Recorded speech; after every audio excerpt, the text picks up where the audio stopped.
What's up, everybody? Welcome back to another episode of Punk Rock Radar. I'm going to be doing episode number 3 of my ticket stub collection. Like I said in the last few, I've got quite a few more ticket stubs, well over 100 to go. So I'm going to pick up right where we left off. I believe we're here in late 2003. This would be ticket stub number 49 in my book. This is Less Than Jake.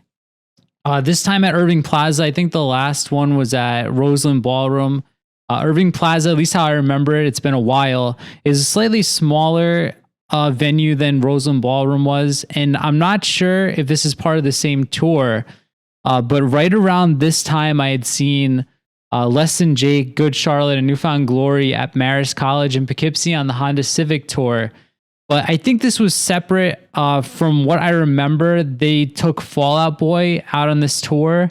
At the time, Fall Out Boy would have been signed to Vinny's label, Fueled by Ramen. I'm not sure they even had an album out yet. Maybe the first two or EP or whatever. I'm not a huge Fall Out Boy fan, but it's always cool to see bands like in their infancy, like knowing what they would become later on. But this is Less Than Jake in 2003. And I already hit this one on the last show, but this is Hoobastank, Andrew WK, and Die Trying. And it looks like there's quite a few bands who do this, actually. It looks like somebody in Die Trying just signed it as Die Trying. And I'm not sure who the other signature is, but already talked about this one, so let's move on. This is a killer show here. This was at the Webster Theater, which is in Hartford, Connecticut.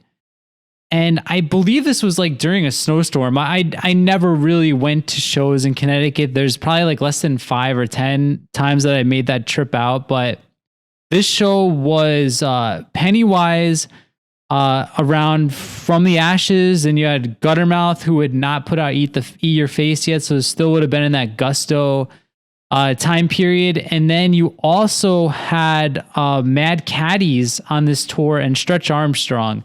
So this must have been the closest that the tour came to me. Like normally I just hit the New York City date. But for one reason or another, I'm making an assumption here that this wasn't in New York City. It could have been, but for one reason or another, I went all the way out to Hartford to see this show. But I'd do it again. If this tour rolled around in 2022, you bet your ass I'd be there. But next, we've got another show that Matt would have asked me to go to. With him, we've got Poison the Well yet again. This would have been You Come Before You tour. A couple other bands, The Bled, The Kinnison, not too familiar with, but I did get to see Death by Stereo, so always cool to see those guys. Overall, decent show. I like 3 of these bands. Not my favorites, but I would go to this one again. Then cool one here, we got Sky's Dead tour. There were quite a few iterations of this tour, but this was the one with Catch-22 and Mustard Plug as your co-headliners. And I want to say Planet Smashers and Big D and the Kids Table also were here. Probably a few other bands too, but a really cool show to roll around to Poughkeepsie. I mean, you don't see big ska tours that much anymore. Maybe coming up since ska's having a bit of a revival, but another killer tour. And we do have Catch-22 tier list video. I think we're going to mix it up with Streetlight Manifesto, but that's going to be mid-December. All right, up next, we've got Mest on a co-headlining show with Matchbook Romance. So I'm pretty certain the reason this would be a co-headliner is because Matchbook Romance is from Poughkeepsie. So maybe they weren't a co-headliner the rest of the tour, but for a hometown show, no brainer to put them up there. Mess would have been touring the self-titled. Matchbook Romance would have been touring their debut, Stories and Alibis. But we also have 2 really good openers. We have Dynamite Boy, who I've talked about in quite a few videos. Catching On is one of my all-time favorite pop punk songs off their album Finders Keepers. And then Fall Out Boy, who at this point, not even important enough to have their name spelled correctly. This is definitely pre From Under the Cork Tree. So they would have been the first band on this show. So pretty cool to see that too. Second time Fall Out Boy in this video. Then We've got a couple local shows here. Let's skip over the local shows. Up next, got From Autumn to Ashes yet again. Direct Drive. I'm not sure who they are, but I do know that Silverstein was on this tour, a band that I do like. And other bands, this one I had to look up earlier because I wasn't sure. This was Hope's Fall and Most Precious Blood were the other bands here. So overall, a decent hardcore, metalcore screamo show. Then Skate and Surf Fest. So I do have a story about this one. Matt and I had went to this one. We drove down to Asbury Park, and we ended up meeting up with a big group of people from our high school, and everybody had one hotel room. So like Matt and I were going to be sleeping on the floor, like in the living room. And there had to be like 10, 15 people in this tiny hotel room. And it just like, after you're out in the sun all day at a show, and then you kind of want to shower, you want to relax. Even then, I would have been 17, 18 years old when this rolled around. And I was like, dude, I'm just not feeling it. So I made up this story that I could not go to sleep without brushing my teeth, which is true. But I mean, I could have made do for one night, but I ended up telling Matt, like, listen, dude, I'm driving home. I don't want to stay in this like dirty Asbury Park hotel room after I was out in the sun sweating all day. I'm going home. So I was Matt's ride. So we ended up driving the 3 hours back home, back to New York. And on the way home, I had pretty much fallen asleep driving. Like I said, this would have been like 2, 3 in the morning.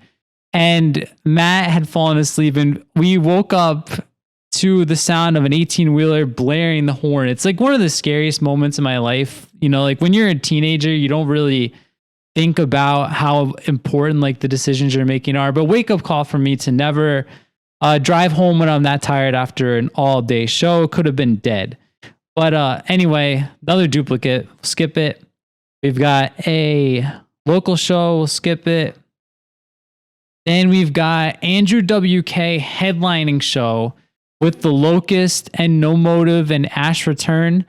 So I mentioned this before when I saw Andrew WK, but I'm pretty sure this is the show that he waited outside for everybody to meet him and sign whatever they wanted to sign for him.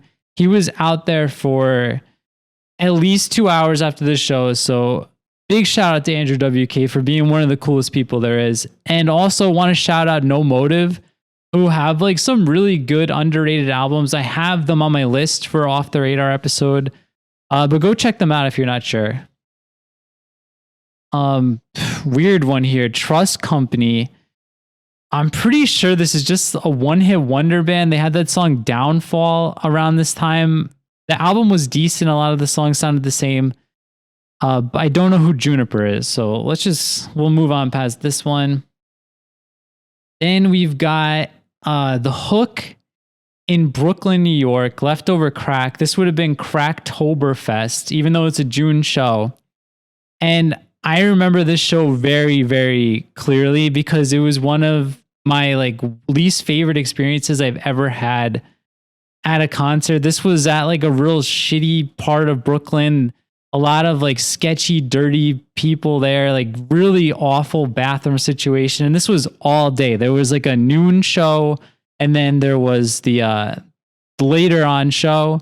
So I don't know. Like, I know this isn't very punk rock, but I did not want to be at this all day crusty festival. I was in a really bad mood, and we had to walk across the Brooklyn Bridge at like 1 or 2 in the morning to get back to the train station. I don't know why we decided to do it that way. We could have just taken a cab or subway or whatever, but for one reason or another, when you're 18, 19 years old, you don't have a lot of cash, so you walk sometimes. But anyway, we got to see Leftover Crack, Morning Glory. I don't remember who else was here. There were pretty much all the New York crusty bands were there. Then we've got The Bronx, who Matt and I both used to really like. That the first self-titled album is killer, with White Tar, Heart Attack American. Then Your Enemy's Friends and Red Yellow, I don't know who those bands are. So let's get to the last page we're going to do here. We've got the Vans Warped Tour 2004. Would have been Anti-Flag, No Effects, Newfound Glory, Bowling for Soup, the whole deal. This is probably like the last great Warped Tour. I'm saying that without looking at 2005's lineup, but I'm pretty sure this is like the end of the era for like the punk rock Warped Tours. Like 2005, you got into a lot of the screamo, metalcore era Warped Tours, which it is what it is. I'm sure there were some good bands lumped in, but this was like the last fundamentally punk rock shows. Then we've got Authority Zero in a headlining show with the Goodyear New Blood Revival. We've seen Authority Zero in the book already on several opening shows. This was their headlining tour. I think they would have had 2 albums out at this point. August, I don't know if Andiamo was out yet, but I love Authority Zero. So anytime they came around, especially if it was just the Poughkeepsie, I would go see them.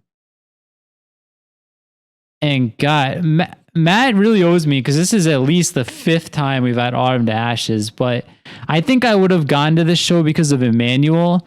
At the time, I was really into the album Soundtrack to Head Rush, which is another underrated album of this era. But I mean, I've said enough about the Autumn to Ashes already, so let's move on. We've got Armed Suspects, but I'm almost positive the Casualties would have been headlining this. The only weird thing about this is that it's at Club Crannel, which is where a lot of the local shows would have been. This is a really tiny venue, like only about double the size of the room I'm in right now. So kind of cool to see the Casualties at such an intimate venue. Other bands, Armed Suspects, Chaotic Alliance, and The Peeps. Then another Less Than Jake show. So 2005, we're like right around the time we're In With the Out crowd to come out. So you can kind of see the headliners here, kind of see they were trying to penetrate that scene as well. Like Hidden in Plain View, not a huge fan. I mean, what is that one song? Bleed For You is decent. Alistair, you guys know I love Alistair. Nothing bad to say about them. Probably the last time I saw them before the long hiatus. And then we've got Kane and Hodder. I'm not sure who that is. Then we've got Green Day all the way up in Binghamton University. I don't know why we went this far. I'm sure there was a closer venue. This was the American Idiot tour with My Chemical Romance. I don't remember who the other openers would have been, but props to Green Day. Even during American Idiot, ticket price only $33. So I love Green Day. Anytime I can get within 2 hours of Green Day, I'm going to go see them. Ice Pick, I think okay, this is kind of coming back to me now. I believe this Ice Pick is a band with Jamie Josta that does covers. I don't know, but I do remember this show in particular. So this is 2005. So Matt was working at the skate park in town, and there was this kid, and his older sister used to drop him off. And all of us thought the older sister was like hot shit. She was like 30, and we all wanted to get with her. And I remember that somehow I managed to take her to this concert. I believe this is our first date in our very short romantic period. And we have with Turmoil, Lord Ezek, 100 Demons, Cast Aside. There's a shit ton of bands on this tour. I'm not really sure much about any of them, to be honest with you. Then we've got a local show here, the Bonsters. We saw them play all the time there, went to our high school. But yeah, that's it. I'm going to wrap up here. I'm looking at the book now. Around 2009, 2010, not a lot going on interesting in the punk rock community. So yeah, I'll probably do one more video that's a little bit longer, but this we're already at 15 minutes. So I'll cut it here. Let me know which tickets you remember or any of these shows that you went to that you liked, anything around this time. Also, let me know if you want me to keep going on these videos. If you're interested in seeing my 2010s era stubs, which is like a lot of 4 Years Strong, Set Your Goals, Wonder Years stuff in that time period. But yeah, let me know. Thanks again for watching this video. I really appreciate it. I'm having fun looking through all the stubs. And like I said, there'll be at least one more. So keep your eyes out for that. Thanks again. See you next time.